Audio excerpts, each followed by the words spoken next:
शीतल को मैगी खाने का बहुत शौक था। कई बार उसकी मम्मी इस बारे में उसे टोक चुकी थी। शीतल, क्या बना रही हो बेटा? आपको पता तो है मम्मी, जब मैं किचन में होती हूँ तो मैगी के सिवा कुछ बनाना पसंद नहीं करती। बस भूख लगी थी बहुत जोरों की, तो मैंने सोचा मैगी ही बना लूं। शीतल बेटा, कभी कभी मैगी खाना ठीक है, पर इतना ज्यादा किसी चीज का आदी नहीं बनते हैं। तुम्हें और भी तरह के खाने बनाने आने चाहिए बेटा। कुछ दिनों में ससुराल जाओगी तो क्या वहाँ अपनी सास को मैगी बनाकर खिलाओगी? तो और क्या मम्मी, मैं तो अपनी सास को भी मैगी खाना सिखा दूंगी। शीतल ने अपनी मम्मी की बात को अनसुना कर दिया और फिर कुछ दिनों बाद शीतल की शादी सौरभ नाम के लड़के से हो जाती है। शीतल की सास नई बहू के आने से बहुत खुश थी। क्या बात है उर्मिला जी, नई बहू के हाथ का क्या खिला रही हो?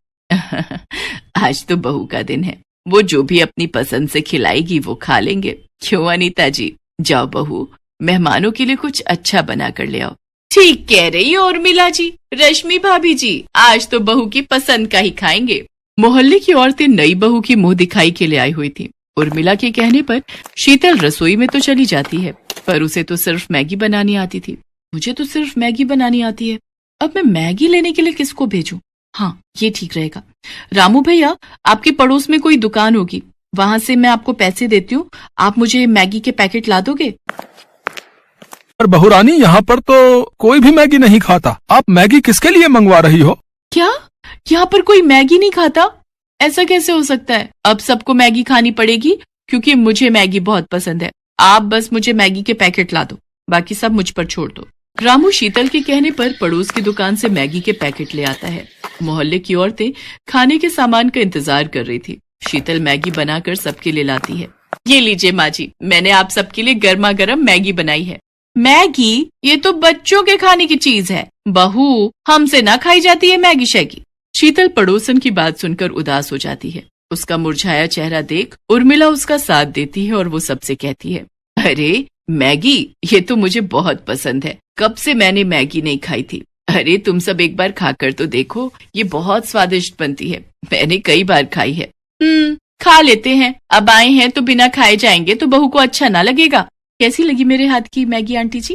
पड़ोसन धीरे से मुस्कुरा देती है, क्योंकि उन्हें ये सब खाने की आदत नहीं थी। कुछ देर बाद सब मेहमान चले जाते हैं। उस दिन की बात खत्म हो जाती है, पर अब तो अक्सर ही शीतल मैगी बनाने लगी। धीरे धीरे मैगी खाने की आदत उसकी सास को भी लग। अरे शीतल बहू, वो तू जो मैगी बनाती है जरा सी बना ले, बड़ी स्वाद लगती है। पता नहीं तूने कैसी आदत डाल दी है, मन करता है रोजाना ही मैगी बनाकर खाओ। झट से तैयार हो जाती है, समय भी बच जाता है और पेट भी भर जाता है। तभी तो माँ जी मुझे मैगी बहुत पसंद है। अच्छा हुआ आप भी मेरी तरह मैगी खाने के आदी हो गए। आप बैठो, मैं आपके और अपने लिए जल्दी से चटपटी मैगी बनाकर लाती हूँ, फिर साथ में चाय पियेंगे। भैया 10 पैकेट मैगी के देना। क्या बात है रामू भैया, आजकल बड़े मैगी के पैकेट खरीद रहे हो? दोनों मेहमान ज्यादा आने लगे हैं क्या?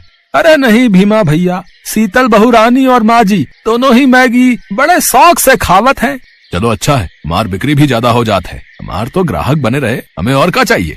उर्मिला और शीतल की मैगी खाने की आदत दिन पर दिन बढ़ती जा रही थी और ये देखकर सौरभ और उसके पापा भी गुस्सा करने लगे।